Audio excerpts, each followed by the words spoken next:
Hello guys, welcome to Tech World में आपका स्वागत है। मैं दीपक चतुर्वेदी। सुशांत सिंह राजपूत, ये नाम बहुत दिनों से चल रहा है और हमारे सबके दिलों में राज कर रहा है, लेकिन हमें ये समझ में नहीं आ रहा कि एक्चुअली 13 तारीख की रात को क्या हुआ था जो 24 तारीख को पूरा देश ऐसा मायूस हो गया था, गम के सागरों में डूब गया था। इतना अच्छा एक्टर इतनी बुलंदियों में इतनी जल्दी चला गया था, सबके दिलों में राज कर रहा था। आखिर 13 तारीख को रात में क्या हुआ था? और बहुत से सवाल, जैसे कि आपको याद होगा कि दो एम्बुलेंस क्यों आई थी? सुशांत की डेड बॉडी को लेने के लिए दो एम्बुलेंस क्यों आई थी? किसी ने कहा कि उसके साथ, सुशांत के साथ किसी और की भी बॉडी गई थी। ऐसे बहुत मिथ हैं जो सामने आए, उस सब का जवाब मिलेगा। पहला, सुशांत की बॉडी लेने के लिए जो सबसे पहले एम्बुलेंस आई थी, जब एम्बुलेंस के ड्राइवर या मालिक से बात की गई तो उन्होंने इस बात को साफ किया कि 2 एम्बुलेंस क्यों आई थी। विकास का कहना है कि पहली एम्बुलेंस जब आई थी तो उसका स्ट्रक्चर सही नहीं था, मतलब जिस चीज़ में बॉडी को रखते हैं और ले जाते हैं वो सही नहीं था। उसके बाद हमें तुरंत दूसरी एम्बुलेंस बुलानी पड़ी। मतलब ये कन्फ्यूजन दूर हो गया, दो एम्बुलेंस क्यों आई थी? क्या किसी के साथ किसी की बॉडी गई थी, सुशांत के साथ किसी और की बॉडी गई थी, या कुछ और? ये सारे मिथ खत्म हो चुके हैं इनके बयान के अनुसार। और साथ में एक और चीज़ चली थी, वो काले कपड़े पहना हुआ आदमी जिसके हाथ में था काला रंग का बैग या थैली या पॉलीथीन, कुछ भी माने वो था। वो कैसे था? क्योंकि कुछ टाइम पहले उसके हाथ में वो बैग दिख रहा था और कुछ टाइम बाद उसके हाथ में वो बैग नहीं दिख रहा था। तो सभी ने ये सवाल उठाया कि एक्चुअली ये क्या हुआ है। उसने ये भी कहा कि मैं जानता हूँ कि दो एम्बुलेंस एक जगह पे पहुँच जाए तो क्या होता है। बहुत सारे सवाल उठते हैं कि एक जगह पे एक बॉडी के लिए दो एम्बुलेंस कैसे आ गई, है ना।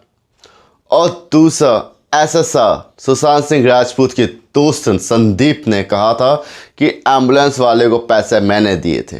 वो ऐसा क्यों कह रहा था? क्योंकि अभी तक हमें यही लग रहा था कि संदीप ने पैसे दिए हैं, लेकिन संदीप ने पैसे नहीं दिए।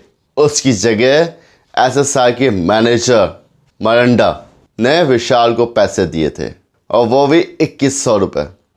संदीप ऐसे क्यों झूठ बोल रहा है? संदीप ऐसा क्या छुपाना चाह रहा है कि जो चीज़ सबको पता चल जाए तो संदीप और उसके खास जो लोग हैं वो लोग फंसे जाएंगे।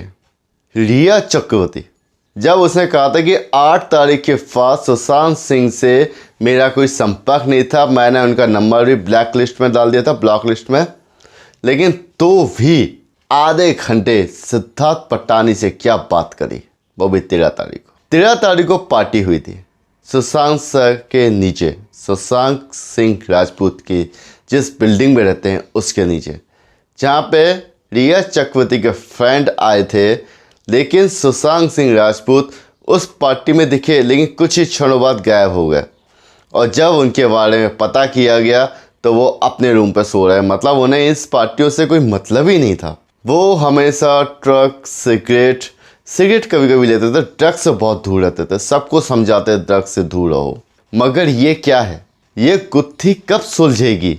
और जिसने भी ये मर्डर किया है, इतना प्री प्लान मर्डर किया है कि अभी तक ना एनसीबी को सबूत मिले हैं, ना सीबीआई को सबूत मिले हैं कि ये मर्डर है। इस चीज़ का कोई सबूत ही नहीं है। दूसरा, एसएसआर के कुक ने जो कहा था वो भी कुछ सोचने वाली बात है।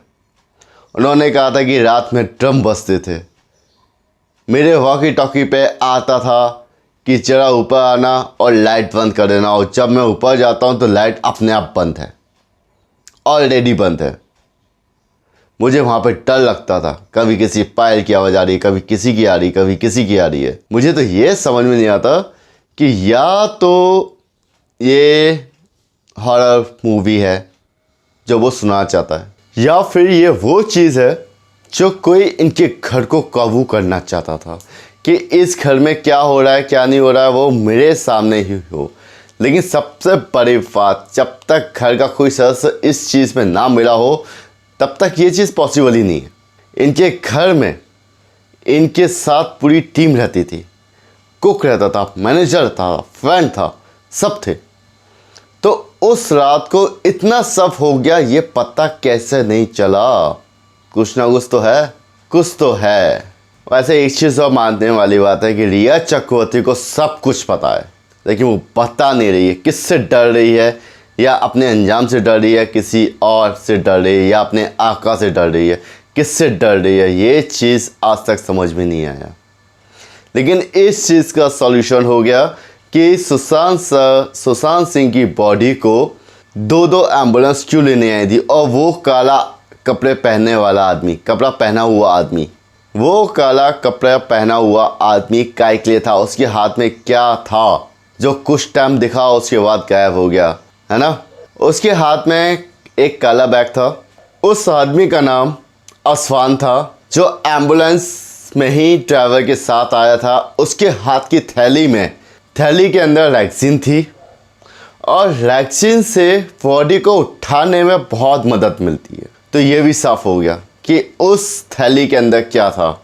क्योंकि अभी तक ये बात चली थी, ये मिथ था कि शायद सुशांत सर की बॉडी से पहले ले जाते समय सारे सबूत साफ कर दिए गए। जो लोग इन मुजरिमों को जेल पहुंचा सकते थे, वो सारे सबूत मिटा दिए गए। सिद्धार्थ पटानी, सुशांत सिंह राजपूत की डेथ के बाद वो उस फ्लैट में रहा, और उस फ्लैट का उसने सब कुछ चेंज कर दिया। यहाँ तक कि कलर भी चेंज कर दिया। जिस रूम में वो बॉडी थी उसका कलर चेंज हो गया, पेंट हो गया, सब कुछ हो गया। तो सबूत कहाँ बचेंगे? लेकिन सीबीआई के पास ऐसी मशीनें हैं कि पेंट करने के बाद भी पता चल जाता है कि ब्लड, खून के दाग कहाँ कहाँ हैं। फिर मिलते हैं। Thank you.